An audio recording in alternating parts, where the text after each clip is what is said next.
Hi. As a philosopher, if I had the chance to speak to America at the Republican National Convention, I'd say this. The war of good and evil has reached a fever pitch, and the greatest weapon the good could wield is to know their moral course is correct. And just as we needed to build planes faster than they were shot down in World War II, we need new fighters to come online and join our ranks, fully grown and fully armed, as fast as possible. Until now, religions and philosophies can offer moral clarity, but at a slow pace, possibly years. With moral armor, the world's first fully integrated moral philosophy based on nature itself, offering instant moral clarity that is everyday useful, I can do it in minutes now. So let's do it.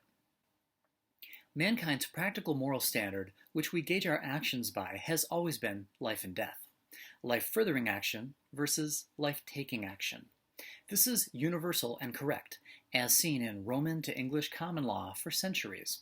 What I discovered as a philosopher studying neurobiology and epistemology is that there's a pattern to cognition that is also universal, a pattern we all share, which leads to life. I synthesized the pattern and developed a moral philosophical structure from it, which I call moral armor, the title of my first book. Why are we talking about cognition? Well, this requires a shift in thinking about morality itself.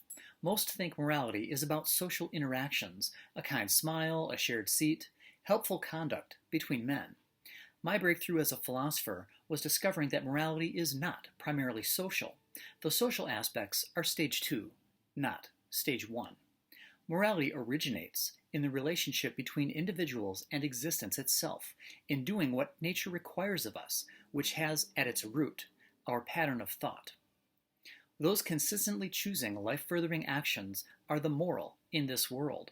Those engaged in life-taking actions, to that extent, are the evil. I developed an easy way for us to be consciously aware of whether our actions are moral or immoral at all times, offering instant moral clarity in a way that is quick, simple, and always true. As it's just 4 steps, it's easy to remember and easy to share. I know we're all operating at the speed of life, so slow down for a second and think about what your mind is doing at each step. The moral biological pattern of life is, number 1, perception, number 2, identification, number 3, creative action, and number 4, reward.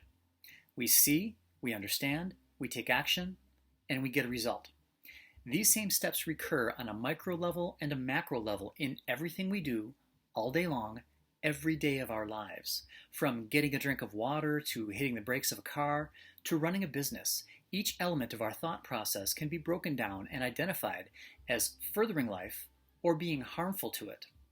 Steering a car, crossing the street, selecting groceries, pursuing a career, these are all decisions originating through sensate perception, which begins a thought process of determining what will further our lives versus what will take it from us. So is there a pattern to evil?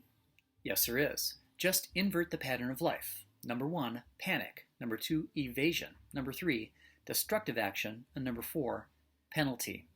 If you fight perception and are not willing to see, then you're panicking. If you're not willing to identify what is real, you're evading. Your misguided actions will then be destructive or parasitical, and the result will be penalties instead of rewards. For example, socialists can't survive alone, which is why their real target is individualism. The moral self-responsibility inherent in the American way drives them crazy. It should be noted that the closer we get to practicing the structures nature intended, the healthier we are psychologically. For those calling for a resurgence of faith, whose religion should win out? Why not embrace a universal code we can all agree on? Conscious awareness of the pattern will lead you to the greatest intellectual freedom and inner peace that you can enjoy on this earth, and is my gift to you. Details can be found at ethicsunderground.com, including my free downloadable 4-CD set, A Bridge Between Us All, and my most recent book, The Care and Feeding of Freedom. May November bless our legendary president, Donald J. Trump, and the United States of America with 4 more years. This is author-philosopher Ronald E. Springer of ethicsunderground.com. Thanks for listening.